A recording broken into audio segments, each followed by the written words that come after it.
เคยមានវីដេអូមួយបានចែកចាយនៅលើបណ្ដាញសង្គមណាពាក់ព័ន្ធទៅនឹងលោកម្ចាស់មួយអង្គលោកបានសម្ដែងធម៌ពាក់ព័ន្ធទៅនឹងការវេចង្ហាន់ទៅណាដែលលោកបានលើកឡើងថាភិក្ខុសង្ឃអង្គណាមួយ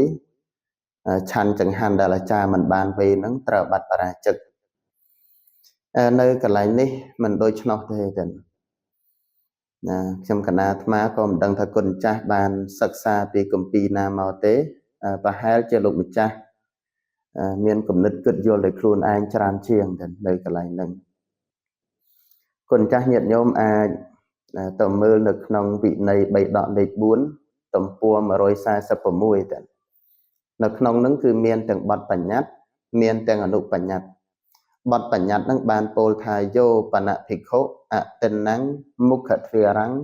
អាហារੰអាហរិយបាចិត្តយ៉ាងមានន័យថាភិក្ខុណាមួយ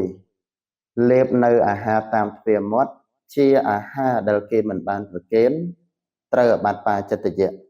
នេះនៅក្នុងបទបញ្ញត្តិចំណែកនៅក្នុងអនុបញ្ញត្តិ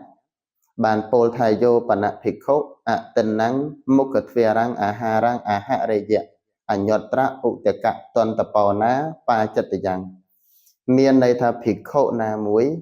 លេបនៅអាហារតាមទ្វារមាត់ជាអាហារដែលគេមិនបានប្រគេនត្រូវអាបត្តិបាចិត្តយៈវាលែងតែទឹកនឹងឈើស្ទន់នេះនៅក្នុងអនុបញ្ញត្តិហើយដែលឈ្មោះថារបស់ដែលគេប្រគេនគឺបើកាលណាទាយកឲ្យរបស់ណាដោយកាយក្តីដោយរបស់ជាប់នៅនឹងកាយក្តីឬក៏បោះឲ្យក្តីក៏ភិក្ខុនឹងឯងបានស្ថិតនៅក្នុងហត្ថបាសទទួលដោយកាយក្តី